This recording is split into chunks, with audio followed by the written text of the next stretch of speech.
Hi, my name is Carrie, and I'm going to be doing a podcast with Robert on one of the tours he gives for the Rosary Church. He does historical tours of Greater Holyoke, featuring canals, churches, cemeteries, reservoirs, parks, and streets in Holyoke, Chicopee, and South Hadley, Mass. You can find his website at holyokecanaltour.org or email him directly at bobcat4214, capital B, at yahoo.com. Again, that's BOBCAT4214, capital B, at yahoo.com. So why don't you tell us a little bit about the Rosary Church? Yes, the Holy Rosary Church, or Our Lady of the Holy Rosary Church. Most people just call it the Rosary Church, but it was a wonderful church. It was taken down in 1974. It was in the Flats neighborhood of Holyoke, Massachusetts, and it included the church, the rectory where the priests lived, the convent where the nuns lived, and it included a school where they had both the elementary, the middle school, and the high school. And they also had an auditorium and cafeteria, which was on Eli Court. So this campus was very large. Now, one thing that made it very different was in the back of the church, attached to the back of the church, was a home called the St. Mary's Home. And that was built, I believe, about 1816. It only existed, I believe, for a dozen years. And it was the home for young single women that came from Ireland and had a tough time finding a decent place to live for themselves. And it helped them be able to get enough money before they went off on their own. And no other Catholic church in Holyoke had such a home. So it's very interesting to learn about. And it was actually attached to the back of the church, which is unique. Also, the convent was attached to the side of the church. So its eastern side had the convent on it. And so the nuns could walk through a door and be right in the church without ever going outside. That's very unique also. So it looked like an enormous church. It was an enormous church. It's probably the biggest Catholic church in Holyoke by itself, but having the convent and the home attached to it made it look absolutely enormous. Now, the year that it was built was 1886, and it was built because there was a lot of Irish coming into the flat section of Holyoke, but many, many, many more would come, and they knew that happened because it was right down by the second level canal, right down by where all the paper mills were coming into existence. Most of them started up in the 1870s, so by 1886 there was lots of need for homes down there in this gigantic church. So why was the church taken down? Now, it was very sad. It only existed from 1886 to 1974, which is 88 years. The only reason they took it down is because the attendance at the church had dropped so drastically since the early 1960s that hardly anyone was going to the church anymore. And the Catholic Church back then had rules that you couldn't sell a Catholic church to any other religion. And if you weren't going to use the church, you're going to have to take it down. That rule doesn't exist anymore. They do sell Catholic churches now to other things like Protestants. But back then, there was only one option, and that was removal. It was very sad to see. I watched the church come down, and they took the church down first. But one very unique thing that had to do before the church was taken down was they had to remove the grave of the priests. There were 3 priests buried alongside their church in Holyoke. One of them is left. Jeremiah O'Callahan is along the side of the St. Jerome's Church. When the Precious Blood Church was taken down, Andre Dufresne had to be moved, his burial stone and him were moved in 1989 when the church was taken down. But the first, 1974, Michael Howard, who was the first pastor of the Holy Rosary, he was buried right in front of the church. And it was integrated with the steps. And they had to move him to the Calvary Cemetery in Holyoke and they gave him a very small flat stone instead of a grand stone. So it was very sad to see this happen. Now, do you have any personal connection to the Holy Rosary Church campus? Yes, I was able to go to middle school at this school. I went to elementary school at the Immaculate Conception School.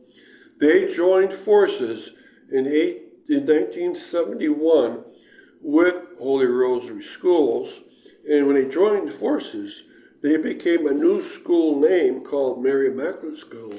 It was the only time ever where schools, elementary schools, united together and they changed their name. The only other time that happened was when Holyoke Catholic High School was formed. That joined 3 Irish Catholic high schools. But this was an elementary school joining. And I was part of that, so I ended up going to elementary school from kindergarten to 4th grade at Immaculate Conception. Then from 5th, 6th, and 7th grade, I went to the Rosary Middle School, but it was being called Mary Immaculate. And then it was the school and the church was taken down in 1974. So from my last year, middle school, I had to go back to 8th grade at the Immaculate Conception building, which was being called the Mary Immaculate School still. And then I went on to Holyoke Catholic itself. Now, how did the neighborhood grow up around the church, and then what has become of the neighborhood since 1974? Well, like, you know, churches draw people in, so there's some homes being made, but when you have a church, you're going to have people come to be near it because they don't have cars. And so they're close to the mills, they're close to their schools, they're close to their churches. What else you need? You need food stores, you need pharmacies, you need funeral homes, you need community centers, and all these things grew up around the Rosary Church. So across the street, they had a funeral home. From the school, the Rosary School, they had the Hebert's drugstore.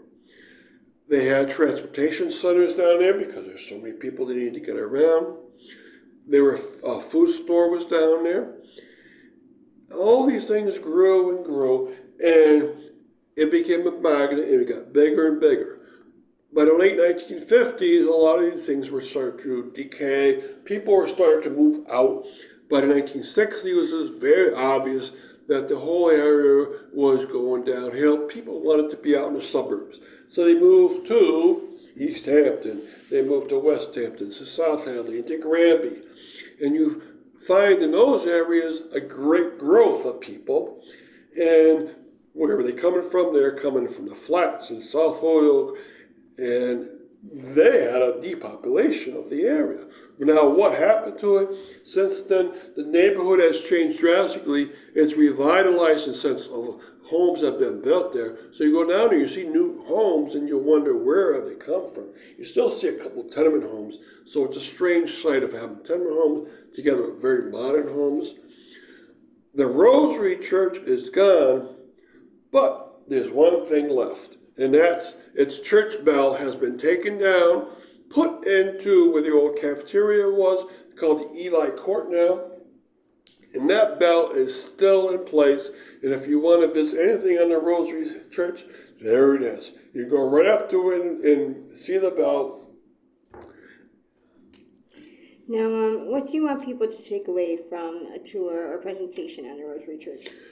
I want them to understand how you can ruin a neighborhood when you take all things down. They didn't need to take down the rectory in the school and the cafeteria. Those could have been kept up, changed over, transformed into apartments, transformed into retail centers.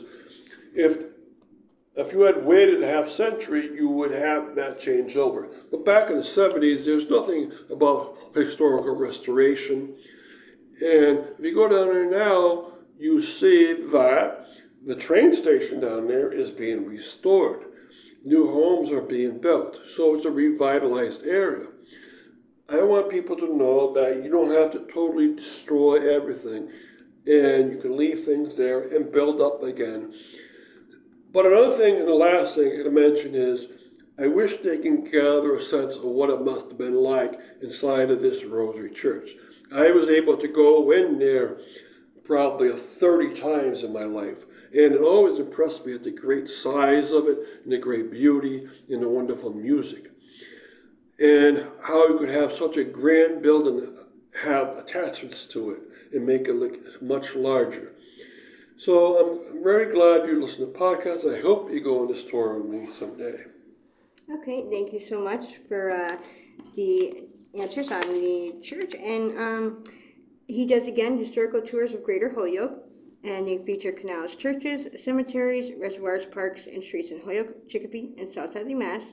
His website, again, is holyokecanaltour.org. And you can email him directly at bobcat4214, capital B, at yahoo.com. Again, that's BOBCAT4214, capital B, at yahoo.com. Thank you very much.